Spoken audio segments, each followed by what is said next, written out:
The night was restless. Clouds churned like blackened seas above the kingdom, and the wind howled through the trees as though spirits wailed in mourning. Upon a weary steed rode General Atheron, the Lion of the North, the kingdom's pride, the people's champion. His armor was dented with the scars of war, his cloak drenched in the rain of heaven's wrath. He had won another battle for his king, yet his heart was heavy, for glory tasted like ash. As his horse trotted along the lonely forest path, lightning cracked across the sky, illuminating twisted branches like skeletal hands reaching out. Suddenly the air grew cold. The storm seemed to pause as if the world itself held its breath. From the shadows, 3 figures emerged. Cloaked in black, their faces veiled, they looked neither young nor old, neither living nor dead.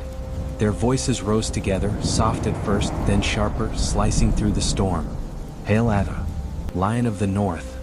The general froze, his hand instinctively gripping the hilt of his sword. The second voice slithered forth. "Hail Atheron, who shall wear the crown?" Atheron's eyes widened. "What madness is this?" he growled, rain dripping from his beard. Then came the third, a voice like gravel dragged across stone, heavy with doom. "Hail Atheron, whose bloodline shall drown in sorrow." Atheron's horse reared, neighing in terror. The warrior's heart thundered in his chest, though he faced countless battles without fear. He roared against the storm. "Speak sense or vanish. I am no king, my oath belongs to Edric, the true ruler. Who are you to mock me with riddles?" But the oracles only laughed, their voices echoing like whispers in a tomb.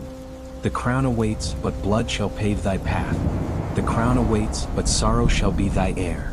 And with that, lightning blinded his sight. When his vision cleared, the forest was empty. No trace of them remained. For a moment, silence fell. Only the rain tapped against his armor.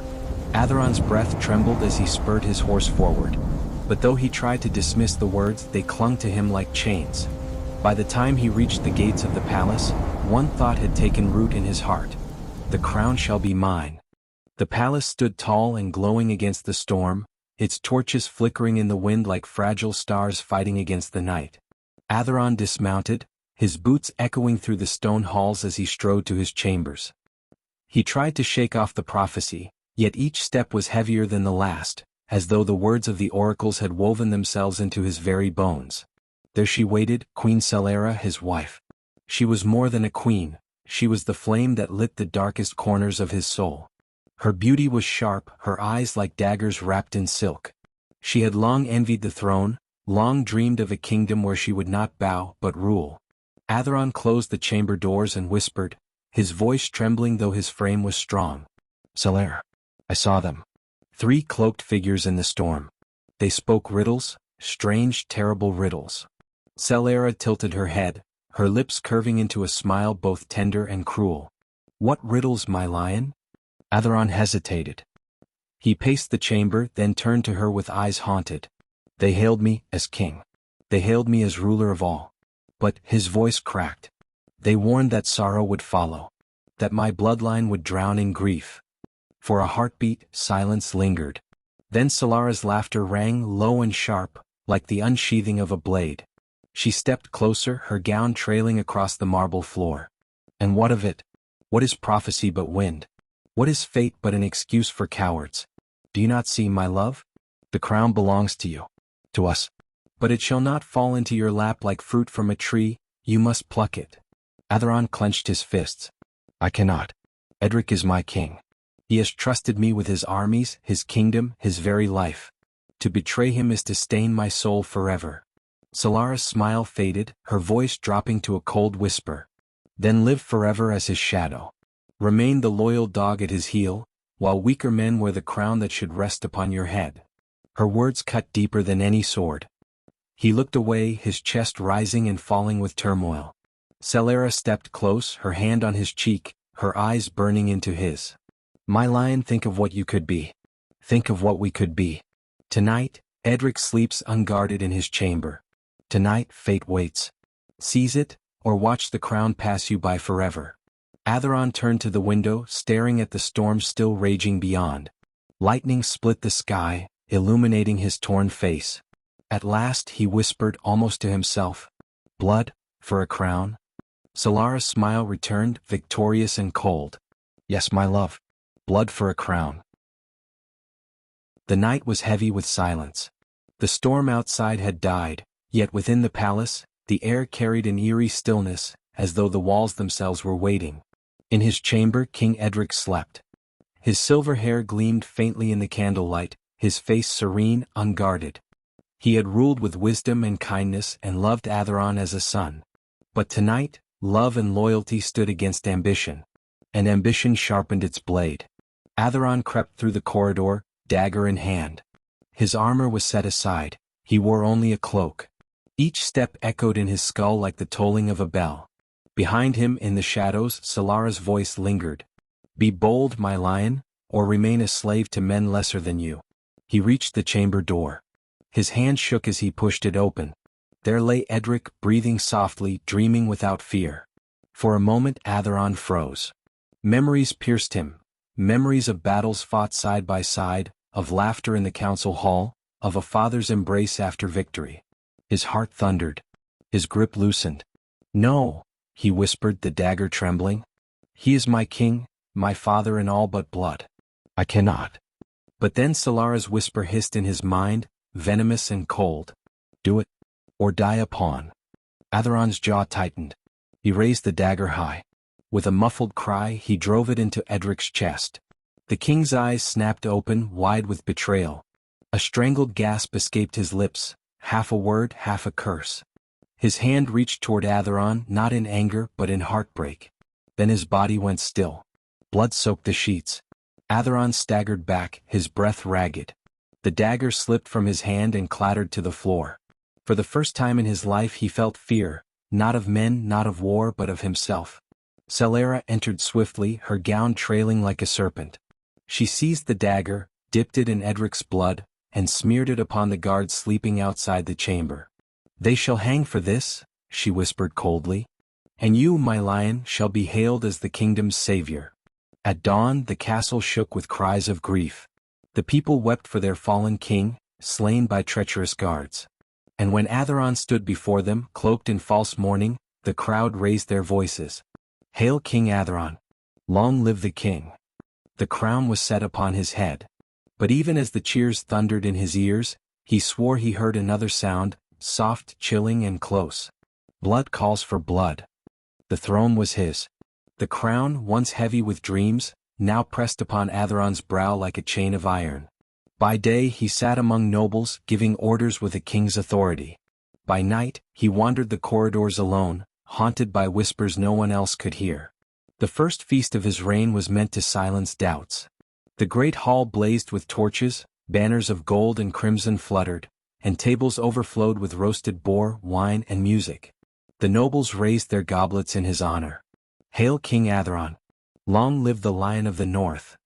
But as the hall roared with laughter, Atheron's eyes froze on a figure seated at the far end of the table. King Edric. His face pale as marble, his robe still dripping with blood, his eyes hollow wells of sorrow.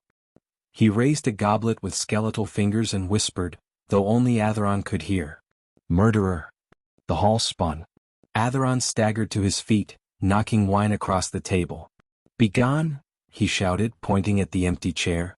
Why do you sit at my table? Why do you mock me? The nobles gasped. They saw nothing but air. Solara rushed to his side, grasping his arm with a desperate smile for the court. My lord, you are weary. Sit rest. Do you not see him? Atheron roared, his eyes wild. There he sits, pale and bleeding. He drinks to my damnation. Away, spirit! Away! The music died. The nobles whispered in fear. Some looked to Solara, their eyes asking what madness plagued their king. The ghost of Edric slowly faded, but his whisper lingered. Blood calls for blood. Atheron collapsed into his seat, sweat dripping from his brow. Solara forced a laugh, raising her goblet high. Our king is fierce even in jest. Drink, my lords, drink. The feast limped on, though the shadow of unease hung over it like smoke. That night, in the quiet of their chamber, Solara's mask cracked. She sat alone with a candle, her hands trembling. In her dreams she saw the king's blood spreading across her palms, staining them crimson. She awoke with a scream, clawing at her hands as if to tear the stain away. She scrubbed them raw, muttering to herself, Out crimson stain. Out cursed crown. The perfume of Arabia shall not cleanse these hands. Her maidservants watched in terror, whispering behind closed doors that their queen was falling into madness. Each night her cries echoed through the halls, her footsteps dragging as she wandered the palace with hollow eyes, candle in hand, whispering her guilt to the shadows. Celara had urged her husband to murder for the throne, yet it was she who crumbled first under the weight of blood. And though Atheron still wore the crown, he knew the kingdom was slipping into darkness with every passing night. The palace was no longer a place of triumph but of shadows.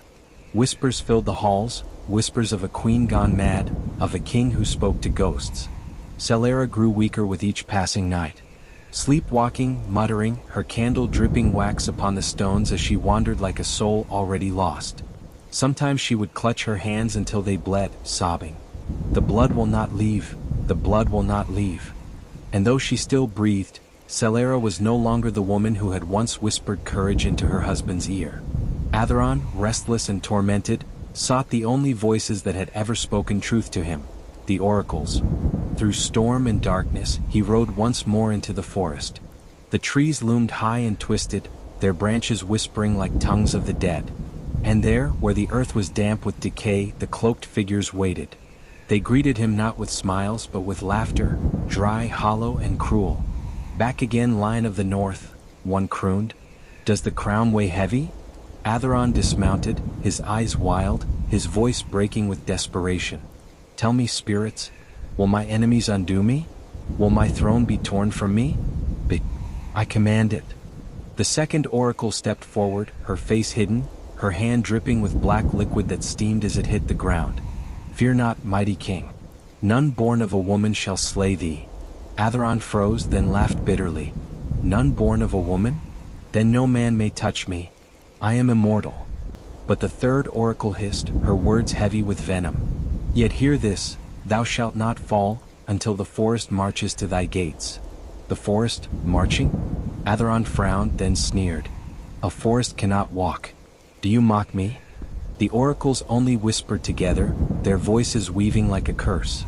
"Fate bends but never breaks. Fate waits and never tires. The blood you spilled will rise. The crown you stole will choke you." And then, as suddenly as they had appeared, they dissolved into the mist. Atheron stood alone, the storm breaking overhead. His laughter rose into the night, loud and defiant, yet trembling at its edges. "No man born of a woman shall slay me. The forest cannot walk. The crown is mine, mine forever." But deep within, even as he spoke the words, unease crept like a serpent into his heart. The kingdom that once celebrated King Atheron now trembled beneath his reign. Villages whispered rebellion and old allies turned away. His crown, once a symbol of glory, felt like an iron shackle pressing down upon his brow. But in the palace, a tragedy darker than whispers awaited him. Celara's fall. The queen, once fierce as fire, had descended fully into madness. Her voice no longer carried command, it carried sorrow. She wandered through the halls, her pale fingers clawing at the air, her lips murmuring, "Out, out, the blood will not leave my hands, not even the river may cleanse it." One dawn, her chambermaid found her motionless upon the stone floor. Her candle had burned to wax and her body was cold. Celara, the woman who had spurred him to power, was gone. When the news reached Atheron, he stood silent for a long time, staring at nothing. Finally he whispered, "Life is but a shadow. A poor player that struts and frets upon the stage, and is heard no more." Yet even as grief clawed at his heart, the sound of war drums rose in the distance. The march of the forest. From the hills, the banners of his enemies unfurled. Lords who had once bent the knee to him now marched against his throne, led by Lord Selim, the rightful heir's blood. Atheron stood upon the battlements of his castle and narrowed his eyes at the horizon. But then a cry rang out among his men. The forest moves." And it was true. Across the fields, the enemy soldiers advanced, cloaked and camouflaged with branches and leaves. To the watching eyes upon the walls, it was as though the forest itself had risen and walked toward the castle gates. Atheron's blood ran cold. "The prophecy," he whispered, but still he roared to his men, "Steel yourselves. None born of woman may harm me. Hold fast, for victory is ours." The battle broke upon the castle like thunder. Steel screamed against steel and blood painted the stones. Atheron fought like a lion cornered, his sword cleaving through men as though he truly were untouchable. Yet still the tide pressed on. His forces dwindled. The castle shook with the cries of the dying. And at last, through the smoke, came Lord Selim himself, his blade gleaming, his eyes burning with vengeance. Atheron laughed through his bloody teeth, lifting his sword high. "Thou art wasting thy breath, boy. No man born of a woman shall slay me." Selim's voice cut back, steady and cold. "I was not born of woman in the way of men. I was torn from my mother's womb, untimely ripped." The words struck Atheron like lightning. His prophecy crumbled in that instant, the truth twisting like a dagger. Still, the king lifted his blade, roaring like a beast. "Then come and let fate drink her fill." The storm raged as if the heavens themselves bore witness to the end of a tyrant. Thunder cracked above the battlefield, and the flames of the castle lit the night like a funeral pyre. King Atheron, his armor torn and slick with blood, stood tall upon the scorched stones. His breath came ragged, yet his eyes still blazed with the fire of a warrior king. Across from him stood Lord Selim, young yet resolute, the steel of vengeance burning brighter than his sword. Their blades clashed with a fury that silenced the battlefield. Sparks burst with every strike, and the clang of steel echoed like a death bell. Atheron's voice was a growl through his teeth. "Do you think yourself my better, boy? I carved this crown from blood and fire. You are but a child playing at war." Selim's blade cut through the air, forcing Atheron back. "I fight not for glory but for justice, and justice fears no king." Strike after strike their duel raged.